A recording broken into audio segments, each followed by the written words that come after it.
அன்புள்ள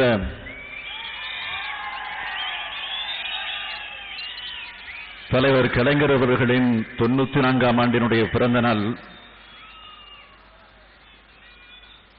60 ஆண்டு காலம் சட்டமன்ற பணியில வைர விழா. இந்த 2 நிகழ்ச்சிகளை ஒருங்கிணைத்து எழுச்சியோடு ஏற்றத்தோடு நடைபெற்றுக் கொண்டிருக்கக்கூடிய இந்த மாபெரும் விழாவினுடைய தலைவர், கழக பொதுச் செயலாளர் இனமான பேராசிரியர் பெருந்தகை அவர்களே, துவக்கத்தில் அனைவரையும் வரவேற்று மகிழ்ந்திருக்கக்கூடிய முதன்மை செயலாளர் சட்டமன்ற எதிர்க்கட்சியினுடைய துணைத் தலைவர் அண்ணன் துரைமுருகன் அவர்களே, அகில இந்திய காங்கிரஸ் பேரியக்கத்தினுடைய துணைத் தலைவர் என்னுடைய பேரன்பிற்குரிய திரு ராகுல் காந்தி அவர்களே, உரையாற்றி விடைபெற்றிருக்கக்கூடிய பீகார் மாநிலத்தினுடைய முதல்வர் மாண்புமிகு நிதிஷ்குமார் அவர்களே, ஜம்மு காஷ்மீர் முன்னாள் முதல்வர் மதிப்பிற்குரிய ஒமர் அப்துல்லா அவர்களே, புதுச்சேரி மாநிலத்தினுடைய முதலமைச்சர் மாண்புமிகு திரு நாராயணசாமி அவர்களே, மார்க்சிஸ்ட் கம்யூனிஸ்ட் கட்சியினுடைய பொதுச் செயலாளர் மதிப்பிற்குரிய சீதாராம் யெச்சூரி எம்பி அவர்களே, இந்திய கம்யூனிஸ்ட் கட்சியினுடைய பொதுச் செயலாளர் திரு சுதாகர் ரெட்டி எம்பி அவர்களே, இந்திய கம்யூனிஸ்ட் கட்சியினுடைய தேசிய செயலாளர் அன்புக்குரிய டி ராஜா எம்பி அவர்களே, இந்திய யூனியன் முஸ்லீம் லீக் கட்சியினுடைய தலைவர் பேரன்பிற்குரிய பேராசிரியர் ஐயா காதர் முஹிதீன் அவர்களே, தேசியவாத காங்கிரஸ் கட்சியினுடைய நாடாளுமன்ற உறுப்பினர் மஸ்ஜித் மேமன் அவர்களே, ஐக்கிய ஜனதா தளத்தினுடைய செயலாளர் கேசி தியாகி எம்பி அவர்களே, நிறைவாக நன்றி நல்க இருக்கக்கூடிய இந்த நிகழ்ச்சி, இந்த விழா இந்த அளவிற்கு எழுச்சியோடு ஏற்றத்தோடு நடைபெற வேண்டும் என்று தலைமை கழகம் எந்த அளவிற்கு விரும்பியதோ அதைவிட பல மடங்கு இந்த நிகழ்ச்சியை மிக பெரிய அளவிலே பிரம்மாண்ட நிலையில நடத்தி காட்டியிருக்கக்கூடிய சென்னை மேற்கு மாவட்ட கழகத்தினுடைய செயலாளர் சட்டப்பேரவை உறுப்பினர் அருமை சகோதரர் ஜே அன்பழகன் அவர்களே, மேடையில் வீற்றிருக்கக்கூடிய தமிழகத்தை சார்ந்திருக்கக்கூடிய பல்வேறு அரசியல் கட்சியினுடைய தலைவர் பெருமக்களே,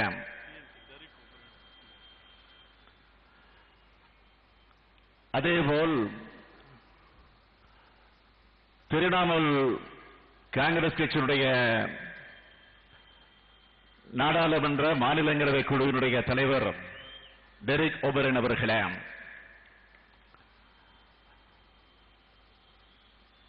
நம்முடைய தோழமை கட்சிகளை சார்ந்திருக்கக்கூடிய தோழர்களே, நண்பர்களே, பெரும் திரளாக திரண்டிருக்கக்கூடிய பெரியோர்களே, தாய்மார்களே, தொலைக்காட்சி பத்திரிகை உலக நண்பர்களே, அன்பர்களே, என் உயிரோடு கலந்திருக்கக்கூடிய தலைவர் கலைஞர் அவர்களின் உயிரினும் மேலாக விளங்கிக் கொண்டிருக்கக்கூடிய உடன்பிறப்புகளே, உங்கள் அனைவருக்கும் என்னுடைய அன்பான வணக்கம். தலைவர் கலைஞர் அவர்களின் 94ஆம் ஆண்டினுடைய பிறந்த நாள் விழா. சட்டமன்றத்தில் 60 ஆண்டு காலம் பணியாற்றி அதற்காக அவருக்கு எடுக்கக்கூடிய வைர விழா. இந்த 2 விழாக்களை ஒருங்கிணைத்து எழுச்சியோடு ஏற்றத்தோடு நடைபெற்றுக் கொண்டிருக்கக்கூடிய இந்த விழாவில் முன்னிலை ஏற்கக்கூடிய வாய்ப்பை பெற்று எனக்கு பின்னால் நம்முடைய மாவட்ட செயலாளர் நன்றி தெரிவிக்கக்கூடிய நிலையில் இருந்தாலும் திராவிட முன்னேற்ற கழகத்தின் சார்பில் செயல் தலைவர் என்கிற இந்த முறையில் இந்த விழாவிற்கு வந்திருக்கக்கூடிய தலைவர் பெருமக்களுக்கெல்லாம் என்னுடைய இதயபூர்வமான நன்றியை வணக்கத்தை நான் தெரிவித்துக் கொள்ள விரும்புகிறேன். இந்தியாவினுடைய சரித்திரம் எங்கே இருந்து ஆரம்பிக்கப்பட வேண்டும் என்று சொன்னால் அது காவேரி தீரத்திலிருந்து ஆரம்பிக்கப்பட வேண்டும் என்றார் வரலாற்று மேதையாக விளங்கிக் கொண்டிருக்கக்கூடிய வின்சென்ட் ஸ்மித் அவர்கள். அந்த காவேரி தீரத்திற்கு சொந்தக்காரரான நம்முடைய தலைவர் கலைஞர் அவர்கள் என்பதை இந்த நாடு நன்றாக உணர்ந்திருக்கிறது. அப்படிப்பட்ட தலைவர் கலைஞர் அவர்களுக்கு பெருமை சேர்க்க, அவருடைய புகழை எடுத்து வைக்க இந்தியாவில் இருக்கக்கூடிய பல மாநிலங்களில் இருந்து கட்சிகளை சார்ந்திருக்கக்கூடிய தலைவர்கள் பெருமக்கள் அதனுடைய நிர்வாகிகள் இங்கே வருகை தந்திருக்கிறார்கள். அவர்களை எல்லாம் நான் மீண்டும் வரவேற்கிறேன், பாராட்டுகிறேன், நன்றி தெரிவிக்கவும் விரும்புகிறேன். 1957 ஆண்டு முதலில் திராவிட முன்னேற்ற கழகம் சட்டமன்ற களத்திலே நிற்கிற நேரத்தில் நம்முடைய ஒப்பற்ற தலைவர் பேரறிஞர் பெருந்தகை அண்ணா அவர்கள் ஆணையிட்டார்கள் தலைவர் கலைஞர் அவர்களுக்கு குளித்தலைக்கு செல்,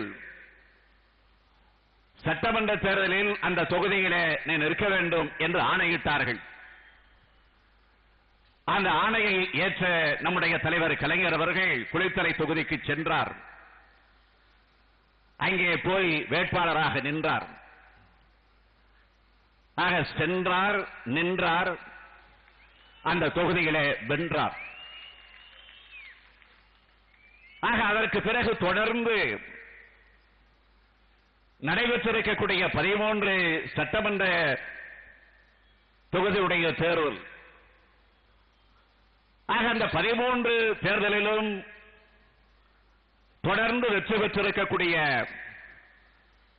தோல்வி என்பதையே பார்க்காமல் வெற்றி என்பதையே அடைந்திருக்கக்கூடிய ஒரு தலைவர் தமிழகத்தில் அல்ல இந்தியாவிலே உண்டு என்று சொன்னால் அது நம்முடைய தலைவர் கலைஞர் அவர்களா என்பதை நாடு நன்றாக அறியும். திராவிட முன்னேற்ற கழகத்தினுடைய தலைவராக 48 ஆண்டு காலம் இந்த இயக்கத்தை தலைவராக இருந்து இன்றைக்கும் தொடர்ந்து வழிநடத்திக் கொண்டிருக்கிறார். தமிழகத்தினுடைய முதலமைச்சராக இதுவரையில் இவ்வளவு ஆண்டு காலம் முதலமைச்சராக இருந்த வரலாறு கிடையாது. 19 ஆண்டு காலம் முதலமைச்சர் பொறுப்பில் இருந்து அதிலேயும் சாதனை படைத்திருக்கக்கூடிய தலைவர் தான் நம்முடைய கலைஞர் அவர்கள். திராவிட இயக்கம் நூற்றாண்டை கண்டிருக்கிறது. அந்த நூற்றாண்டில் 80 வருட பொது வாழ்வுக்கு உரியவர் தான் நம்முடைய தலைவர் கலைஞர் அவர்கள் என்பதை நாம் மறந்துவிட முடியாது. அப்படிப்பட்ட தலைவர் கலைஞருக்கு எடுக்கக்கூடிய விழா இந்த விழா. இந்த விழாவிற்கு வந்திருக்கக்கூடியவர்களுக்கு நான் நன்றி சொல்லிக்கொண்டே இருக்க வேண்டும். குறிப்பிட்ட ஒரு சிலர் இந்த விழாவை நடத்திட வேண்டும் என்று தலைமை கழகத்தில் இருக்கக்கூடிய எங்களை போன்றவர்கள் கலந்து பேசி முடிவெடுத்து இந்த விழாவிற்கு யார் யாரை அழைப்பது, அழைக்கிற நேரத்தில் இந்த விழாவை எப்படி நடத்துவது என்றெல்லாம் திட்டமிட்டுக் கொண்டிருந்த நேரத்தில், அதற்கான முயற்சிகளை நாங்கள் ஈடுபட்டுக் கொண்டிருந்த நேரத்தில் குறிப்பிட்ட ஒரு சிலர்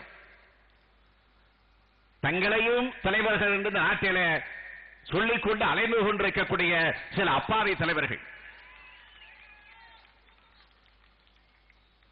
தங்களையும் தலைவர்கள் என்று அடிக்கடி அடையாளம் காட்டிக் கொண்டிருக்கக்கூடிய சில அனாதை தலைவர்கள் விமர்சித்தார்கள், கேலி செய்தார்கள், கிண்டல் புரிந்தார்கள்.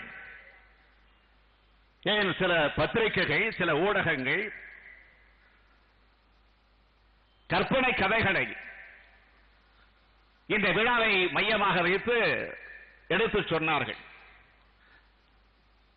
கூட்டணிக்கு அச்சாரம் என்றெல்லாம் எடுத்து சொன்னார்கள். என்னை பொறுத்தவரையில் நான் இந்த மேடையில் அதற்கெல்லாம் பதில் சொல்லி, இந்த மேடைக்கென்று இருக்கக்கூடிய அரசியல் பாரம்பரியத்தை கெடுத்துக் கொள்வதற்கு நான் விரும்பவில்லை. அல்லது அதற்கு எல்லாம் பதில் சொல்லி அவர்களுக்கு நான் ஒரு அடையாளத்தை காட்ட நான் விரும்பிடவில்லை. அவர்களுக்கெல்லாம் ஒரு விளம்பரத்தை தேடித் தருவதற்கு நான் விரும்பவில்லை. இந்த விழா குறித்து முரசொலி இதழில் உங்களில் ஒருவன் என்ற தலைப்பில் நான் அவ்வப்போது எழுதக்கூடிய அந்த கட்டுரையில் இந்த விழாவை பற்றி குறிப்பிட்டு சொன்னேன். நீங்கள் எல்லாம் அதை பெரு மனதோடு ஏற்றுக்கொண்டு என்னை மதித்து தம்பி அழைக்கிறான், தனையன் அழைக்கிறான் என்ற உணர்வோடு வந்து இங்கே குழுமி இருக்கிறீர்களே, அப்படி குழுமி இருக்கக்கூடிய உங்களுக்கெல்லாம் நான் எப்படி நன்றி சொல்ல போகிறேன் என்று எண்ணிக்கொண்டிருக்கிறேன். தலைவன் வழியில, என் தந்தையின் வழியில, அவருடைய மொழியில சொல்ல வேண்டும் என்று சொன்னால் இங்கிருந்து என்னுடைய கையை நீட்டுகிறேன். இந்த கையை நீட்டுகிற போது உங்களுடைய இரு கைகளையும் தொட்டு அதற்கு நன்றி சொல்வதாக நீங்கள் கருதிக் கொள்ள வேண்டும் என்று நான் விரும்புகிறேன். இந்த விழாவை நடத்துகிற நேரத்தில் என்னுடைய நினைவு கடந்த 25 ஆண்டு காலத்திற்கு பின்னால் செல்லுகிறது. 1988 ஆண்டு செப்டம்பர் திங்களில் இதே சென்னை மாநகரத்தில் தலைவர் கலைஞர் அவர்கள் முன்னின்று நடத்திய தேசிய முன்னணியின் தொடக்க விழா மாநாடு மிக சிறப்போடு நடத்தினார். அந்த மாநாட்டில் அகில இந்திய அளவில் இருக்கக்கூடிய தலைவர்கள் எல்லாம் வந்து பங்கேற்றார்கள். VP Singh, NT Ramarao, Ajith Singh, SR பொம்மை, பர்னாலா, பககுணா, சரத் சந்திரா சின்ஹா, விஜய் பட்நாயக், மோகன்தாஸ், தேவிலால் போன்ற பல தலைவர்கள் அந்த தொடக்க விழா நிகழ்ச்சிக்கு, அந்த மாநாட்டிற்கு வந்தார்கள், உரையாற்றினார்கள். அந்த மாநாடு தொடங்குவதற்கு முன்னால் சென்னை மாநகரத்தில் ஒரு மிகப்பெரிய பேரணியை நடத்தினோம். சென்னை தியாகராய நகர் பனகல் பூங்காவில் இருந்து அந்த பேரணி தொடங்கி கடற்கரையை வந்து அடையக்கூடிய அந்த மாநாடு, அந்த பேரணி, அந்த பேரணி அண்ணா சாலையில் வருகிற போது அதை பார்வையிடுவதற்காக சிறப்பு மேடை ஒன்று அமைக்கப்பட்டிருந்தது. ஸ்பென்சருக்கு பக்கத்தில், காயிதே மில்லத் கல்லூரிக்கு பக்கத்தில் அந்த சிறப்பு மேடை அமைக்கப்பட்டு அந்த மேடையில அத்துணை தலைவர்களும் நின்று அந்த பேரணியை பார்த்து உற்சாகப்படுத்தினார்கள், ஊக்கப்படுத்தினார்கள். அப்பொழுது ஏறக்குறைய ஒரு 30 லட்சம் இளைஞர்களை ஒன்று திரட்டி இளைஞர் அணியின் சார்பின ஒரு மிகப்பெரிய அணிவகுப்பை நடத்தினோம். ராணுவ மிடுக்கோடு நடைபெறக்கூடிய ஒரு அணிவகுப்பை நடத்தினோம். அதற்கு இளைஞர் அணியின் செயலாளராக அன்றைக்கு நான் பொறுப்பிருந்த காரணத்தால் அந்த அணிவகுப்பிற்கு தலைமை தாங்கி வரக்கூடிய வாய்ப்பை பெற்றேன். அந்த அணிவகுப்பை பார்த்த தலைவர்கள் எல்லாம் ஆச்சரியப்பட்டார்கள், அதிசயமடைந்தார்கள், பரவசமடைந்தார்கள், பாராட்டினார்கள். அதற்கு பிறகு ஒரு நாள் நான் டெல்லிக்கு செல்லுகிறேன். அப்பொழுது இந்தியாவுடைய பிரதமராக VP சிங் பொறுப்பில் இருக்கிறார். டெல்லிக்கு சென்ற நேரத்தில் பிரதமர் என்கிற அந்த முறையில் அவரை சந்திக்க வாய்ப்பு கேட்டேன். பிரதமரை அப்பொழுது சந்திக்க வாய்ப்பு கேட்டப்போ உடனே எனக்கு நேரம் கிடைச்சது. இப்பெல்லாம் கிடைக்காது, அது வேற. ஆக வாய்ப்பு கிடைத்ததை பெருமையாக கருதி அவரை சந்திக்க சென்றேன். என்னோடு சில நண்பர்களும் வந்தார்கள். அந்த நண்பர்கள் ஒருவர் பிரதமரிடத்தில் ஒவ்வொருவரையாக அறிமுகப்படுத்தி வைத்தார்கள். அறிமுகப்படுத்தி வைக்கிற நேரத்தில் என்னை பிரதமரிடத்திலே சுட்டிக்காட்டி அறிமுகப்படுத்துகிற போது, இவர் யார் தெரிகிறதா? இவர்தான் தமிழ்நாட்டினுடைய முதலமைச்சராக இருக்கக்கூடிய கலைஞர் அவருடைய மகன் என்று சொன்னார்கள். உடனே பிரதமர் VP சிங் அவர்கள் சிரித்துக் கொண்டே, இவரை எனக்கு நீங்கள் அறிமுகப்படுத்துகிறீர்களா? இவரை எனக்கு யார் என்று தெரியாதா? தேசிய முன்னணியின் தொடக்க விழா சென்னையில் நடைபெற்ற போது லட்சக்கணக்கான இளைஞர்களை ஒன்று திரட்டி அதற்கு தலைமையேற்று வந்த அந்த இளைஞன் தானே இவன் என்று பெருமையோடு எடுத்துச் சொன்னார். அதுதான் இப்பொழுது என்னுடைய நினைவுக்கு வருகிறது. இந்த விழாவை பொறுத்தவரை நமக்கெல்லாம் மகிழ்ச்சி தான், பெருமைதான், பூரிப்பு தான், புலங்காகிற உணர்வோடு நாம் நின்று கொண்டிருக்கிறோம். ஆனால் அதே நேரத்தில் ஒரு ஏக்கத்தோடு நின்று கொண்டிருக்கிறோம். அதைத்தான் எல்லோரும் பேசுகிற போது குறிப்பிட்டு சொன்னார்கள். தலைவர்கள் எல்லாம் அமர்ந்திருக்கக்கூடிய இந்த மேடையில நடு நாயகனாக இன்றைக்கு இந்த விழாவினுடைய கதாநாயகனாக விளங்கிக் கொண்டிருக்கக்கூடிய நம்முடைய தலைவர் கலைஞர் அவர்கள் அமரவில்லையே என்ற இயக்கம் இல்லாமல் இல்லை. ஏன் என்பது உங்களுக்கு தெரியும். என்ன காரணம் என்பது வந்திருக்கக்கூடிய அத்தனை பேருக்கும் தெரியும். ஆக சற்று உடல் நலிவுற்று ஓரளவுக்கு கொஞ்சம் தேறிக்கொண்டிருக்கக்கூடிய இந்த சூழ்நிலையில எப்படியாவது இந்த நிகழ்ச்சிக்கு அழைத்து வர வேண்டும் என்று நாங்கள் எல்லாம் யோசித்தோம், விரும்பினோம். கழக தோழர்களுக்கு ஓரளவுக்கு திருப்தியை வழங்கிட வேண்டும் என்ற நிலையில எண்ணி பார்த்தோம். மருத்துவர்களோடு கலந்து பேசினோம். ஆனால் மருத்துவர்கள் அத்துறை பேரும் எங்களிடத்திலே கட்டாயமாக எடுத்து சொன்னது, தேறிக்கொண்டிருக்கக்கூடிய ஓரளவுக்கு தேறி வந்து கொண்டிருக்கக்கூடிய இந்த நிலையில நீங்கள் வெளியில் அழைத்து சென்றால் இன்ஃபெக்ஷன், தொற்று ஏற்பட்டுவிடும்.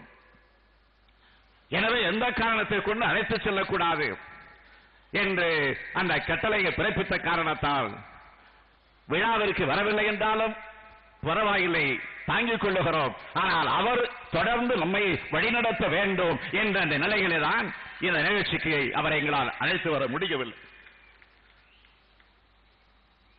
தலைவர் கலைஞர் அவர்கள் தலைமையில் நடைபெற்றுக் கொண்டிருக்கக்கூடிய திராவிட முன்னேற்ற கழகத்தினுடைய வரலாறை மேடையில் அமர்ந்திருக்கக்கூடியவர்களுக்கு நான் எடுத்துச் சொல்ல வேண்டிய அவசியமில்லை. இந்திய அரசியலோடு ஒன்றிணைந்த இயக்கம்தான் திராவிட முன்னேற்ற கழகம். மாநில உரிமைகளுக்காக தொடர்ந்து போராடி கொண்டிருக்கக்கூடிய இயக்கம்தான் திராவிட முன்னேற்ற கழகம். மதச்சார்பற்ற தன்மையை காப்பாற்ற பாடுபடக்கூடிய கழகம்தான் திராவிட முன்னேற்ற கழகம். பிற்படுத்தப்பட்ட, மிகவும் பிற்படுத்தப்பட்ட பழங்குடி இனத்தை சார்ந்திருக்கக்கூடிய அவருடைய சமூக நீதிக்காக தொடர்ந்து போராடி கொண்டிருக்கக்கூடிய இயக்கம்தான் திராவிட முன்னேற்ற கழகம். விவசாயியுடைய தோழனாக என்றைக்கும் பீடு நடை போடக்கூடிய மாபெரும் இயக்கம் இந்த இயக்கம். தொழிலாளர்கள் உரிமைகளை தொடர்ந்து நிலைநாட்டக்கூடிய இயக்கம் இந்த இயக்கம். பெண்ணுரிமை வழங்கிய இயக்கம்தான் திராவிட முன்னேற்ற கழகம். ஒரே வரிகளை சொல்ல வேண்டும் என்று சொன்னால், தேசிய ஒருமைப்பாட்டிலும் நாட்டின் பன்முகத்தன்மையிலும் நம்பிக்கை கொண்டிருக்கக்கூடிய இயக்கம்தான் திராவிட முன்னேற்ற கழகம். அப்படிப்பட்ட இந்த இயக்கத்தினுடைய தலைவருடைய விழாதான் இங்கு நடைபெற்றுக் கொண்டிருக்கிறது. இதே இந்திய திருநாட்டிற்கு நம்முடைய தலைவர் கலைஞர் அவர்கள் எத்தனை பிரதமர்களை உருவாக்கி தந்திருக்கிறார்கள்.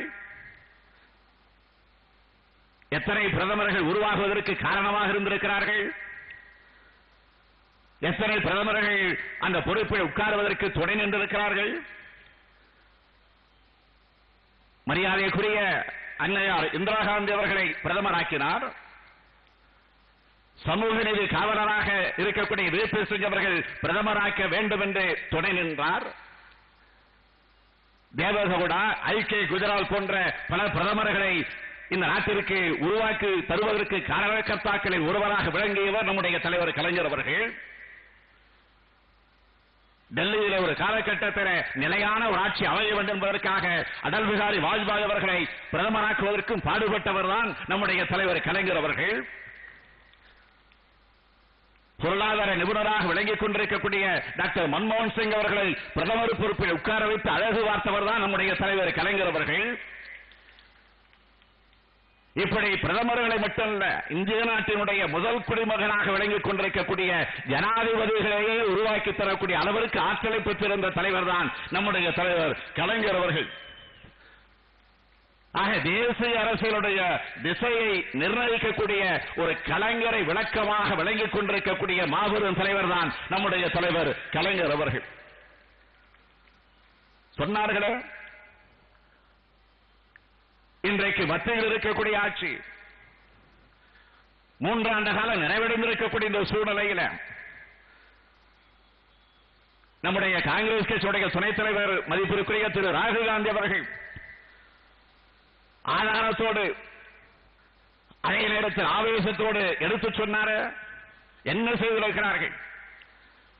மக்களை பற்றி கவலைப்படுகிறார்களா? மக்களுடைய பிரச்சனையை தீர்க்க வேண்டும் என்று இன்றைக்கு அவர்கள் அந்த பணியில் ஈடுபடுகிறார்களா?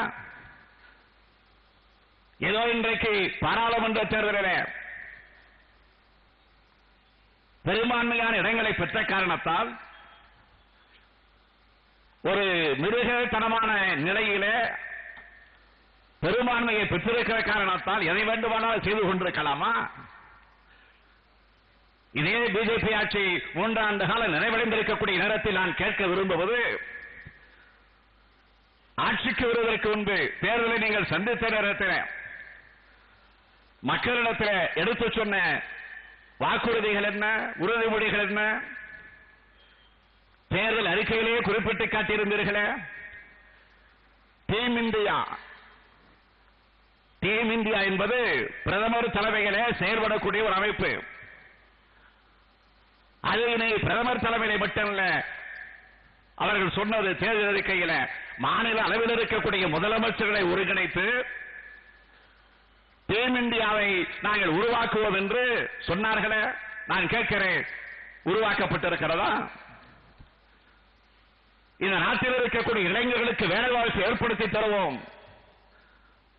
ஆக நாங்கள் ஆட்சிக்கு வந்தவுடன் 2 கோடி பேருக்கு வேலை வாய்ப்பு உருவாக்குவோம் என்று உறுதிமொழி தந்தீர்களே. என்ன ஆட்சி அந்த உறுதிமொழி? விவசாயிகளுடைய வருமானத்தை 1.5 மடங்கு உயர்த்தி காட்டுவோம் என்று சொன்னீர்களே, அது நிறைவேற்றப்பட்டிருக்கிறதா? கருப்பு பணத்தை மீட்போம், வெளிநாட்டில் இருக்கக்கூடிய வங்கிகளில் இருக்கக்கூடிய கருப்பு பணத்தை எல்லாம் மீட்டு வந்து அதை இந்தியாவிற்கு கொண்டு வருவோம். அத்தோடு நிறுத்தல, அதையும் தாண்டி சொன்னார்கள். என்ன தெரியுமா? அதை பயன்படுத்தி இந்தியாவில் இருக்கக்கூடிய ஒவ்வொருவருக்கும் தனித்தனியாக 15 லட்சம் ரூபாய் வங்கியிலே டெபாசிட் செய்வோம் என்று உறுதி தந்தார்களே. நான் கேட்கிறேன், 15 லட்சம் வேணா 15,000 போட்டு இருக்காங்களா? 15,000 வேணா அட்லீஸ்ட் ஒரு 15 ரூபாய் போடப்பட்டிருக்கா? லஞ்சம் ஊழலை ஒழிக்க வேண்டும் என்பதற்காக லோக்பால் உருவாக்கப்படும் என்று சொன்னீர்களே, லோக்பால் உருவாக்கப்படும் என்று, அது இன்றைக்கு உருவாகி இருக்கா? இல்லையா? ஆக 3 ஆண்டு காலமாக எதையும் செய்யல, எதை பற்றியும் கவலைப்படல. ஆக அதையெல்லாம் மூடி மறைக்க வேண்டும் என்பதற்காக தேர்தல் நேரத்தில் வழங்கிய வாக்குறுதிகளை மக்கள் மறக்க வேண்டும் என்பதற்காக அதை மூடி மறைக்க நம்முடைய ராகுல் காந்தி அவர்கள் நீங்க சொன்னது போல ரூபாய் நோட்டுகள் செல்லாது அறிவிச்சாங்க. அதற்கு பிறகு இப்போ திடீரென மாட்டிறைச்சிக்கு தடை. ஆக இந்த நிலையில்தான் மத்தியில் இருக்கக்கூடிய பிஜேபியுடைய ஆட்சி நடைபெற்றுக் கொண்டிருக்கிறது தவிர வேறல்ல. இந்த விழாவின் மூலமாக நான் மீண்டும் மீண்டும் வலியுறுத்த விரும்புவது, மத்தியில் உள்ள பிஜேபி ஆட்சி இந்தியாவை மதச்சார்புள்ள நாடாக மாற்ற படாத பாடுபட்டுக் கொண்டிருக்கிறார்கள். அதற்காக அனைத்து முயற்சிகளிலும் அவர்கள் ஈடுபட்டு மத தலைவர்கள் தலைமையிலேயே ஒவ்வொரு மாநிலத்திலும் ஆளப்பட வேண்டும் என்று கங்கணம் கட்டிக் கொண்டு திட்டமிட்டு செயல்பட்டுக் கொண்டிருக்கக்கூடிய நிலை உருவாகி இருக்க மறந்துவிடக் கூடாது. இந்த மேடையில அமர்ந்திருக்கக்கூடிய தலைவர்கள் பல்வேறு மாநிலங்களிலிருந்து வந்திருக்கிறார்கள், பல்வேறு கட்சிகளை சார்ந்தவர்கள் வந்திருக்கிறார்கள். கட்சியை பொறுத்த வரைக்கும் கொள்கையில பல மாறுபாடுகள் வேறுபாடுகள் இருக்கலாம் சொன்னார்களே. ஆனால் இந்தியா ஒருமைப்பாடு என்று வருகிற போது, மதச்சார்பின்மை என்று வருகிற போது நாங்கள் அனைவரும் ஒன்றுபடுவோம், உறுதியோடு இருப்போம் என்று முழங்கினார்களே. நான் அதைத்தான் குறிப்பிட விரும்புகிறேன்.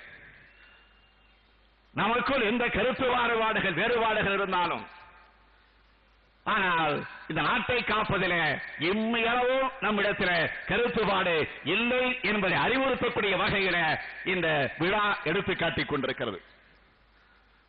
ஆகவே பிஜேபி ஆட்சியுடைய எதாச்சார போக்கிற்கு முற்றுப்புள்ளி வச்சு இந்தியாவில் ஜனநாயகத்தை நிலைநாட்ட வேண்டும் என்பதுதான் இப்போது நமக்கு எதிராக இருக்கக்கூடிய ஒரு மிகப்பெரிய சவாலாக அமைந்திருக்கிறது. நீங்கள் மறந்துவிடக்கூடாது. அப்படிப்பட்ட நேரத்தில் நம்முடைய தலைவர் கலைஞர் அவர்கள் உடல்நலத்தோடு இருந்திருந்தால், இந்நேரம் இருந்திருந்தால், மத்திய அரசினுடைய போக்கிற்கு குரல் கொடுக்கக்கூடிய முதல் தலைவராக, முதல் நபராக தலைவர் கலைஞர் அவர்கள் இருந்திருப்பார்கள். இந்தியாவை காக்கக்கூடிய போராட்டத்திற்கு இந்நேரம் நம்மையெல்லாம் வகைப்படுத்தி இருப்பார்கள், நமக்கெல்லாம் வழிகாட்டி இருப்பார்கள். தலைவர் கலைஞர் அவர்கள் தனது பழைய வலிவோடு தானே அந்த போராட்ட களத்தில் முன்னிற்க இப்பொழுது வாய்ப்பு இல்லாவிட்டாலும், அந்த சூழ்நிலை இல்லை என்றாலும், முடியாவிட்டாலும், அவர் வளர்த்திருக்கக்கூடிய லட்சோப லட்ச தொண்டர்களாக இருக்கக்கூடிய நீங்கள் இருக்கிறீர்கள். நமக்கு முக்கியம் ஆட்சி அல்ல. திராவிட முன்னேற்ற கழகத்தை பொறுத்தவரையில் லட்சியம் கொள்கை. அதற்காக தொடர்ந்து போராடக்கூடிய நிலையிலே மத்திய அரசு மிரட்டக்கூடிய, அச்சுறுத்தக்கூடிய, அவர்கள் சொல்வதற்கெல்லாம் ஆடக்கூடிய பொம்மைகள் அல்ல திமுக. கள்ளிக்காட்டை அழிப்பது கள்ளிக்காட்டின் மீதுள்ள கோபத்தினால் அல்ல, கள்ளிக்காட்டை அழிப்பது கள்ளிக்காட்டின் மீது இருக்கக்கூடிய கோபத்தினால் அல்ல, அங்கே ஒரு நந்தவனத்தை உருவாக்க வேண்டும் என்பதற்காகத்தான் நாம் அந்த முனைப்பிலே ஈடுபடுகிறோம், தவிர வேறல்ல. ஆட்சி பெரிதல்ல. ஆட்சி பெரிதென்று கருதியிருந்தால் 75ஆம் ஆண்டு 76ஆம் ஆண்டு நெருக்கடி நிலை நேரத்தில் ஆட்சியிலிருந்து நாம் காப்பாற்றப்பட்டிருக்க முடியாதா? ஆட்சியை பற்றி கவலைப்படலையே. நெருக்கடி நிலை எதிர்த்த காரணத்தால் ஆட்சியை போச்ச கவலைப்பட்டாரா கலைஞர்? ஏன் அதற்கு அடுத்து இலங்கை தமிழர்களுக்காக நம்முடைய ஆட்சி பறிபோகலையா? அதற்காக கவலைப்பட்டாரா? இல்லையா? கொள்கைதான், லட்சியம் தான் என்ற அந்த நிலையில் இருந்து நாம் என்றைக்கும் பின்வாங்கியது கிடையாது. பிஜேபி ஆட்சி இன்றைக்கு மிக பெரும்பான்மை பெற்றிருக்கக்கூடிய ஆட்சியாக இருக்கலாம். ஆக இந்த பெரும்பான்மை பெற்றிருக்கிற காரணத்தால் எதிர்க்கட்சிகளை அழிக்கக்கூடிய நோக்கத்தோடு இன்றைக்கு நாடெங்கும் காய்களை அவர்கள் நகர்த்திக் கொண்டிருக்கலாம். இந்த நாட்டை காவி நாடாக்க கங்கணம் கட்டி அதற்கான எல்லா முயற்சிகளும் இப்போது நடக்க தொடங்கி இருக்கிறது. மறந்துவிடக்கூடாது நண்பர்களே. இந்த சூழலில் தான் நாம் எல்லாம் இங்கே கூடியிருக்கிறோம். மதச்சார்பற்ற ஆட்சியை உருவாக்கிட ஒன்று சேருவோம். இப்பொழுது மத்திய அரசுடைய பணிகளை குறிப்பாக தமிழ்நாட்டை பொறுத்தவரை நாம் பார்த்துக் கொண்டிருப்பது, திடீரென்று மொழியை திணிக்கிறது. அந்தந்த மொழியில் இருக்கக்கூடியவர்கள் அந்தந்த மொழியில் பேசலாம், அந்தந்த மொழிக்கு சம்பந்தம் இல்லாதவர்கள் மீது மொழியை திணிப்பது என்பது தவறு. இந்தியை நாங்கள் எதிர்க்கிறோம் என்று சொல்லுகிறார்களே, இந்தியை தனிப்பட்ட முறையில் எதிர்க்கல, திணிப்பு எதிர்க்கிறோம். நான் இன்னும் கேட்கிறேன், நிதிஷ்குமார் வந்தார், பேசிவிட்டு போயிருக்கிறார். நாங்கள் இந்திய எதிர்ப்பதாக இருந்தால் பீகார் மாநிலத்தில் இருந்து நிதிஷ்குமார் இந்த மேடை கழித்திருப்போமா? ஏன் அவர்கள் சிந்தித்து பார்க்க வேண்டாமா? அதேபோல பல்வேறு இந்தி பேசக்கூடிய மாநிலத்திலிருந்து பல தலைவர்கள் வந்திருக்கிறார்களே, அதுவல்ல. ஆதிக்கம் செலுத்துகிற, தேவையில்லாத வகையில் திணிக்கக்கூடிய நிலையில் இருக்கக்கூடிய ஒரு மொழியை நாங்கள் ஏற்றுக்கொள்ள முடியாது என்ற நிலையிலேதான் நாங்கள் அந்த உணர்வை வெளிப்படுத்துகிறோமே தவிர வேற அல்ல. இப்பொழுது மாட்டிறைச்சிக்கு தடை போட்டு அதை ஒரு குழப்பத்தை இன்றைக்கு ஏற்படுத்திக் கொண்டிருக்கிறார்கள். ஆகவே நான் ஒரே வரியில் சொல்லிட வேண்டும் என்று சொன்னால், இன்றைக்கு மத்தியில் ஆளக்கூடிய ஆட்சியாளர்களை பார்த்து நான் இந்த மேடையில் இருந்து கேட்க விரும்புவது, இன்னொரு சுதந்திர போராட்டத்தை இந்தியாவிலே ஏற்படுத்தி விடாதீர்கள் என்ற அந்த கோரிக்கையை தான். அதை சந்திக்க மக்கள் தயாராகிவிட்டார்கள். ஆக மக்கள் தயாராக இருக்கக்கூடிய நேரத்தில் மக்கள் கேட்கக்கூடிய கேள்வி, நாம் தயாராகிவிட்டோமா என்ற அந்த கேள்வியை தான் இன்றைக்கு அவர்கள் கேட்டுக் கொண்டிருக்கிறார்கள். ஆகவே அதற்கு தயாராக இருக்கிறோம் என்ற பதிலை எடுத்துச் சொல்லக்கூடிய நிலையிலே தான் இந்த விழா, இந்த கூட்டம் நடைபெற்றுக் கொண்டிருக்கிறது என்பதை எடுத்துச் சொல்லி, இந்த நாடு வாழ, நலிவு தீர, உண்மையான கூட்டாட்சி தத்துவம் மலர்ந்திட, மாநிலங்கள் எல்லாம் உரிமையோடு வாழ்ந்திட வேண்டும் என்று சொன்னால், உறவுக்கு கை கொடுப்போம், உரிமைக்கு குரல் கொடுப்போம்.